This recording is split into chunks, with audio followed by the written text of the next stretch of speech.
আসসালামু আলাইকুম, welcome to my channel.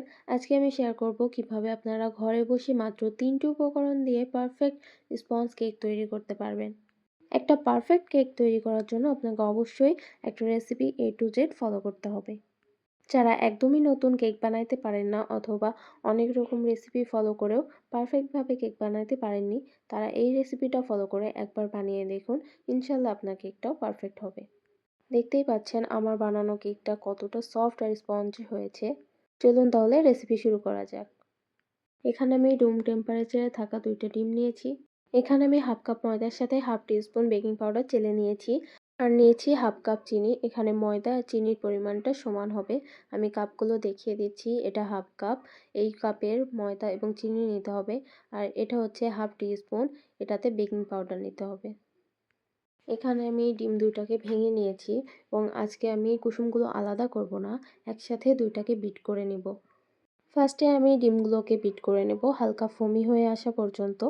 শুরুতেই চিনি দিলে এটা আর ফোম হতে চাবে না, তাই এখানে চিনি দেওয়ার আগে একটু ফোম করে নিয়ে এরপর আমি চিনিটা 2বারে মিশিয়ে নিব এবং বিট করে নিব। প্রথমে অর্ধেকটা চিনি দিয়ে আমি ভালোভাবে বিট করে নিব ফোম হয়ে আসা পর্যন্ত। এই পর্যায়ে বিটার স্পিড থাকবে 1 এবং এভাবে আস্তে আস্তে 2 থেকে 3 বারে চিনিগুলো দিয়ে ভালোভাবে বিট করে নিতে হবে যেন নিচে একদমই চিনি দানা হয়ে না থাকে। এখানে চিনিটা সম্পূর্ণ গলে যাওয়া পর্যন্ত বিট করে নিতে হবে, একদম থকথকে ফোমের কোনো প্রয়োজন নেই। এখানে আমি হাফ টিস্পুন ভ্যানিলা পাউডার দিয়ে দিচ্ছি, আপনারা চাইলে এসেন্সও দিয়ে নিতে পারেন। এরপর আবারও কয়েক সেকেন্ড বিট করে নেব। ফোমের টেক্সচারটা দেখতেই পাচ্ছেন। এই পর্যায়ে আমি ময়দাটাকে আবারও চেলে মিশিয়ে নেব 2 থেকে 3 বারে। কেক বানানোর সবচেয়ে ইম্পর্টেন্ট পার্ট হচ্ছে এটা। এখানে ময়দাটা খুব ভালোভাবে মিক্স করতে হবে। এটাকে একদমই এলোমেলোভাবে মিক্স করা যাবে না, তাহলে আপনার কেকটা ফুলে উঠবে না। ফোমটা নষ্ট হয়ে যাবে। এখানে আমি এক সাইড থেকে ঘুরিয়ে ঘুরিয়ে মিশিয়ে নিচ্ছি। কিভাবে করছি এটা আপনারা স্ক্রিনে দেখতে পাচ্ছেন। এটা খুবই আলতো হাতে করতে হবে। আমার ভিডিও স্পিডটা একটু বেশি দেওয়া আছে, যেজন্য মনে হচ্ছে আমি অনেক জোরে করছি, কিন্তু আসলে অনেক আস্তে এটা করতে হবে। আস্তে আস্তে আমি এক সাইড থেকে পুরো ময়দাটা 2বারে ঘুরিয়ে ঘুরিয়ে মিশিয়ে নিয়েছি। ময়দাটাকে খুব ভালোভাবে মিশিয়ে নিতে হবে। মনে রাখতে হবে ওভার মিক্স করা যাবে না, তাহলে কিন্তু ফোমটা নষ্ট হয়ে যাবে। এখানে আমি একটা মোল্ড রেডি করে নিয়েছি এবং আমি এই মোল্ডটার ভিতরে সম্পূর্ণ ব্যাটারটাকে ঢেলে দিব। এখানে আমি 6 ইঞ্চি মোল্ড নিয়েছি, কারণ 2 ডিমের জন্য সবসময় 6 ইঞ্চি মোল্ড লাগে। আর এই পরিমাণ ব্যাটার দিয়ে আপনারা 1 পাউন্ড কেক বানাইতে পারবেন। ব্যাটারটাকে মোল্ডে ঢেলে নেওয়ার পর আমি একটু ড্যাব ড্যাব করে নিচ্ছি এবং একটি কাঠি দিয়ে ভালোভাবে নাড়িয়ে নিচ্ছি যেন কোনো বাবলস না থাকে। আজকে আমি ওভেনে কেকটা বানাবো, তাই আমি ওভেনটাকে 10 মিনিটের জন্য প্রিহিট করতে দিয়েছি।